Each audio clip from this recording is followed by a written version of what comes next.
All good? Yep. Cool.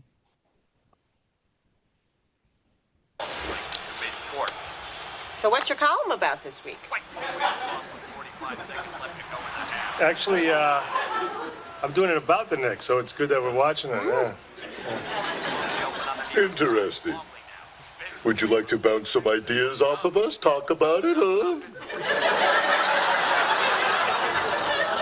Hey, Dad, what's up? Pass me the chips, that's what's up. Are you here for the game, Frank? No, the sparkling conversation. Okay, come on, move your ass. Hey, Dad. Oh, sorry. Step lively.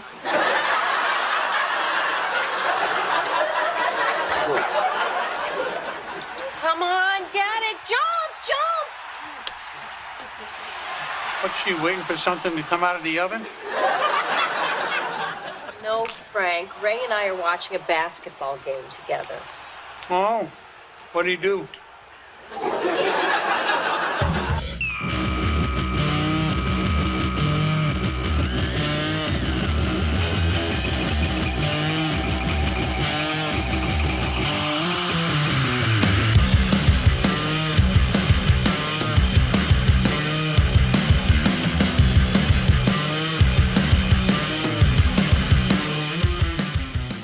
All season long, we've given you insight into the Bears from the perspective of people deep in the life. One of us may be deeper and crazier than the other. ... As you know, there are two sides to every story. And on the other side of a crazy Bears fan is a sane wife asking the question, why are you still watching this? Today, we have a very special episode of Bears in the Neighborhood where we give you a Bears fan's wife's perspective,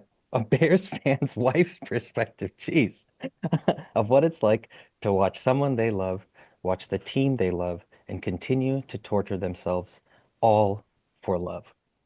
So, what have you learned about the Bears while watching your husband watch the Bears over the past 20 plus years? Ooh, thanks, Chirag, leading with the crazy question, right? 20 years of history. And I shared this with Samir too. I think the best way I've learned to characterize it after all these decades, it's like you're watching that one friend you have who's like in that really bad abusive relationship, and you see it and other people see it, but they don't quite see it yet because, hey, at the end of the day, love is blind, right? And so they get hurt, they get insulted, they get disappointed, but then that bad relationship person just kind of gives you a nice little gift, sends you a bouquet of flowers, and you're just right back there. You're right there. You're right in it again. And that's kind of been his journey, and he's come a long ways, but I just feel like I'm just a supportive character at this point to help him in his abusive relationship until he's ready to break up with them. But I don't see that happening. And I don't think that that's what he needs to do. I think it's a good thing to have something you're so passionate about. Fandom is dark and it's confusing and it doesn't make sense. And we should introduce you, Arti, as the wife of Samir and sort of side character in his Bear's life. But it really is like kind of a confusing thing. It doesn't really make any sense. Like, everything you just said, it's like, yeah, why would you keep watching this? Like, it doesn't serve you. It makes you mad, and then you do it again and again. And that's fandom. That was like our first episode was just like hope is audacious and why do we keep doing it? And you forget the past and hope for the new, and it's like the same shit over and over and over again. Sunday after Sunday after Sunday, right? No, yeah, I think it took me years, right, to not even understand it, but to like accept it and then come to understand it. I think when we first started dating, he's always been very passionate about sports and very informed on sports. So he's not just knowledgeable, right? He's equally dedicated. But I don't have anything like that in my life, perhaps as a female. And that's not to say females aren't into sports, but I'm not that much of a fanatic of anything where I think I would be that like blindly loyal to something that creates so many turbulent emotions in my life. Yeah. And I remember when we were first dating and I would like see him during Bears games and stuff, and very much that like ignorant girlfriend who's like, oh my God, yeah, let's watch a football game together, you know, and like asking annoying questions when he probably just wants to watch the game. And then if the Bears lost, it was a catastrophe. You know, he was keeled over. He was like physically impaired, not doing well. Like I learned after like years into our relationship that I just like give him space. He needs to process. He needs to like air it out. He needs to talk about it with like-minded people, which is at me, because I made the rookie mistake of just always saying like, well, it's just a game. You know, and that like statement I think was so triggering probably for him, because to him it was so much more than a game. But I just never got it. I'm like, you're not playing the game. You're not getting money from this game. You're not doing any, like, this is no bearings on your life tomorrow. But for him, you know, the whole week was out. Like he was just in a dark place until he kind of climbed out of his hole of the Bears suck and they'll continue to suck and they'll just continue this vicious cycle that he likes to be a part of. But sometimes you gotta hurt so good, I guess. Well, because the highs feel so like, you know, you are the highs feel so good and they feel so personal. And like with probably the Bears more than any like sport in this city, it's like such a it's like an identity and it's like a thing. Like, you know, you ride the highs and lows of your baseball teams and your basketball teams and all that, but it just seems like Bears football is like a thing that just unites the city at such a deep, deep level that it like pains you to like watch them. Like it feels very personal. Like, I mean, even the way, like I was telling you before we started, like I'm kind of sitting in between maybe you and Samir in that, like, I think I've learned to a very real degree how deep people can get, and especially like him who's like writing, how deep fandom can be and how serious it's like, all right, I love sports. I love the Bears. And it's like, okay, I don't think I love it that like in the depth that some people do. And just yeah, it's like it's you. It becomes you as a person. And it's like hard. And so to watch that is must be I mean, have you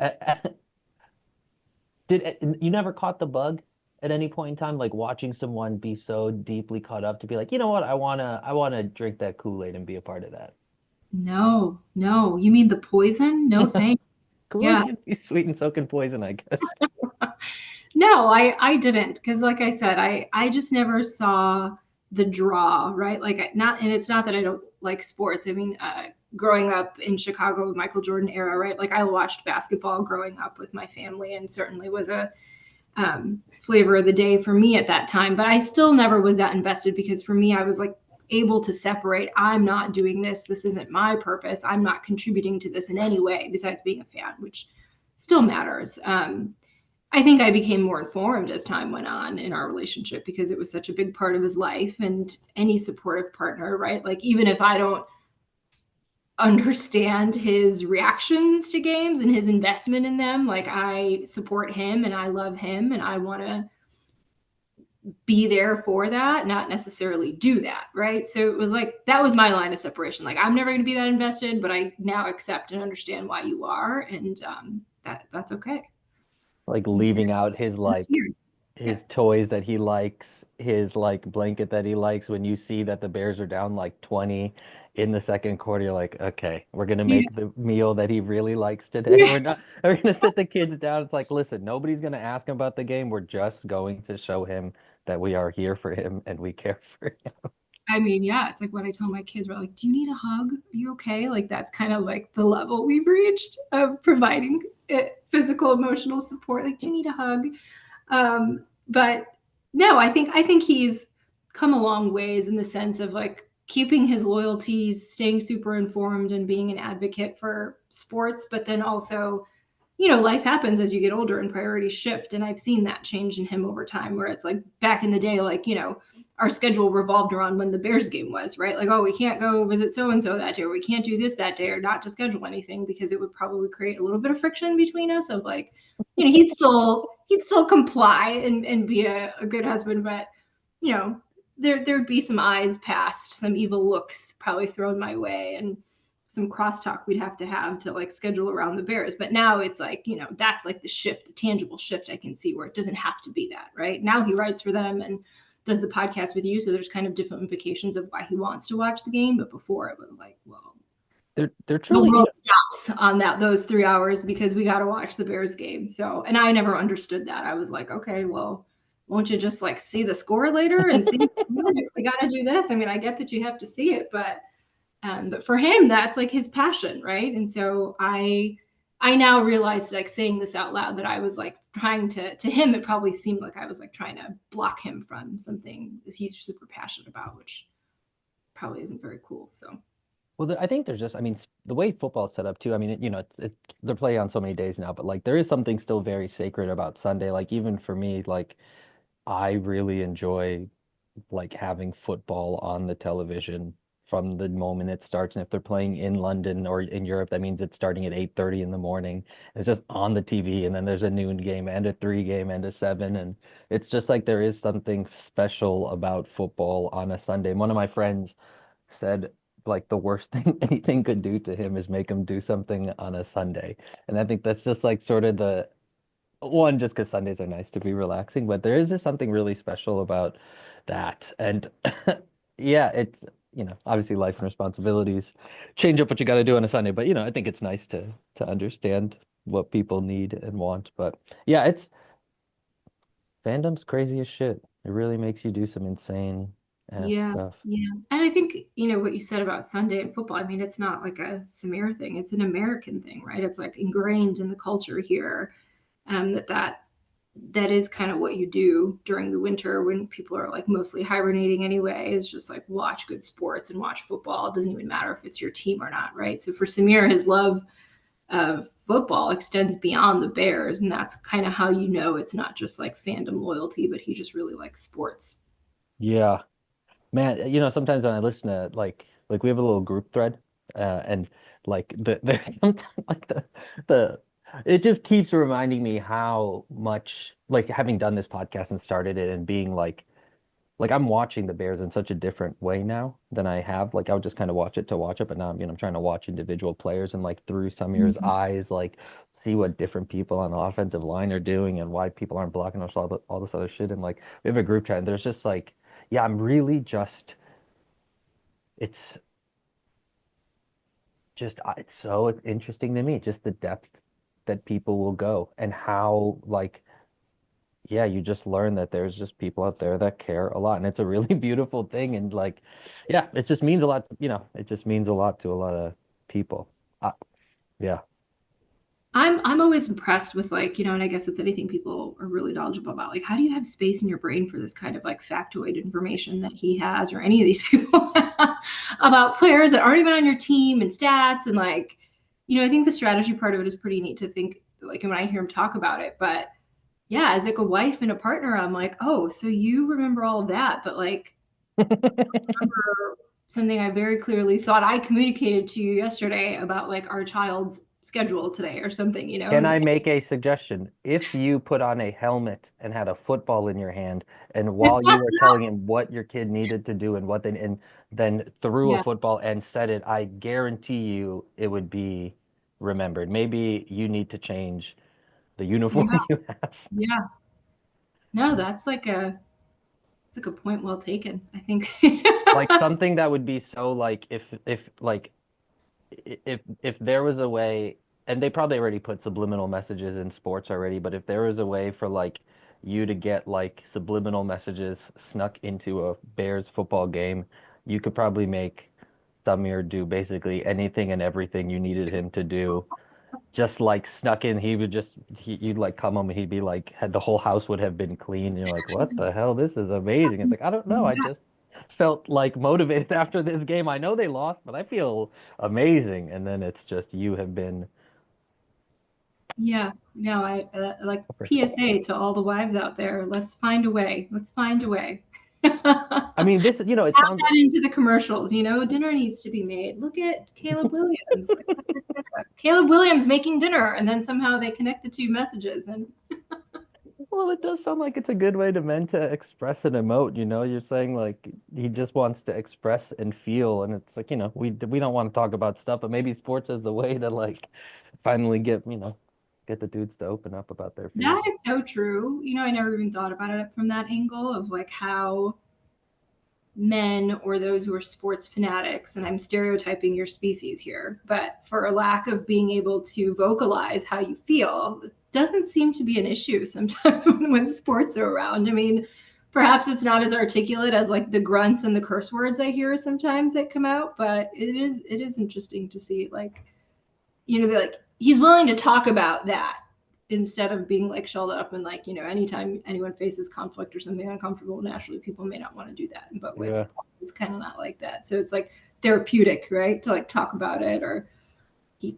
calls his brother, his cousin, or people that he is on the same wavelength of dedication with, to kind of like, kind of just shows you the community that sports creates, and almost kind of like the therapeutic benefit from that, right? Of being able to have something you share with other people. It's like, I'm shitting on it, right, for the purpose of this funny episode. But at the Yeah. same time, I think there's a really bold silver lining to what fandom really can provide for people in a really good way. Yeah. No, for sure. Most of my friendships, like starting off as a child, were like centered around sports. My first like college friend, who we talk about on this podcast a lot, is like we call him our empathetic Packer fan, but he was wearing a Milwaukee Brewers hat, and I saw him on my floor, and I was like, ugh, Brewers. And then we were like, found out we were on the same floor, and we've been friends, and that was in our freshman year of college, and it was like some dumb, stupid sports-based thing, and now we're like, yeah, still very close friends. That's crazy. Yeah, that's the other thing I will like never understand about boys too, and how you guys work. It's like the unity friendship bracelet is like any guy's baseball cap, and like all of a sudden that's like your best friend. And you don't know, like, Samir will make friends with people, and like the intro conversation, and I see this in the workplace too for men, and how that can like kind of play into the paradigm of perhaps what makes it a little bit harder for females to shatter a glass ceiling is like the common bond is so easy. It's so easy to just talk about a sports team with a total stranger, and like, Samira will walk out being like, oh yeah, I'm gonna stand up in that guy's wedding, and I'm like, what the fuck, like how how did that happen? And it's just a different playing field for women in that sense. But like I said, it's very unifying, and it certainly has a silver lining in moments. Yeah, I was at a hostel in Guatemala a couple of years ago, and there was this dude, like 52-year-old dude, who just traveling alone, and on Sunday we just sat next to each other for hours, just watched football, and it like was so nice. We just like, yeah, Yeah. just a deep. It felt like, and we were like basically shoulder to shoulder, just chilling on this couch with our feet up, like it was awesome. And yeah, it is a pretty strong unifying factor. There was like 2 years where I got pretty frustrated with football because I just felt like there was hypocrisy in the rules and all this other, just like I was having kind of a moral conundrum with sports for whatever reason. But for another episode, but I started to feel, I was like, I think I'm losing connection with some of my friends because I don't have any football to talk about anymore. And like, real or not real, I mean, there's definitely a very real thread that sports has amongst people, and obviously leads to like, the friendships I have now are very deep, long friendships, but it like created is an element of it, and it's a very like, yeah, it's a strong like unifying factor. Yeah, I think it's a great, as proven time and time again by like most males, right? Like friendship starter and friendship maintainer. But there are so many times too where I've like seen when friendships are based on sports for a lot of men, it's like, okay, does it get deeper than that though for you, your friendships, or does it like stay at that level, right? There's so many times where I've seen like, Samir and even other people, like they hang out with their friends, oh, we're going to watch the game or whatever, right? And like these big moment events have happened in like the other person's life or something like that. Like I'm talking big ticket items, right? And like Samir will come back. This will not be talked about. Like they will not have exchanged words of like, oh, like my dog died, or like, I don't know, something so dramatic, because all they did was watch the game. They just talk shop the whole time. And then, I find out from that person's partner or like wife of like, oh my God, all these things have been going on. It's been so stressful, and like this unloading. And I'm like, wait, what? Like Samir didn't tell me that. And like my instant reaction is, oh, he just didn't tell me. But it's like, no, like they literally don't talk about anything of substance. They just talked about sports, substance of sports. So I think it really depends on the relationship and friendships. And, I think we all got various levels of deep friendships and sports-based friendships, but, they're all beautiful in all their ways. Yeah, I think the most fascinating part for me, not even like seeing Samir's journey over the last 20 years, but seeing how the journey is starting for my kids, right? So we have two boys, an 8-year-old and a 6.5-year-old, and the 8-year-old is really, I can already tell, very much mentally fit and built like Samir. Like he very much has like innately into sports, wants to watch every game, has somehow at his age, like, which doesn't say much, surpassing my knowledge base, right? But he surpassed knowing stats about players and this and that, all these different teams, and he is just like his dad, and I already see it. So part of me is like excited for him to have that bond with Samir, and like I can already see how, like, talking about friendships, right? But even seeing like father-son relationship is going to build for them on that. And then a part of me as like the protective mama bird is also like, how do I shelter my child from this like emotional abusive relationship he's about to like enter himself into?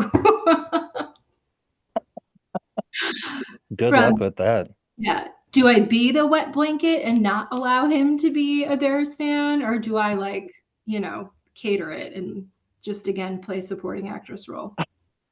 Sounds like you might have your answer on that one. Yeah. Yeah.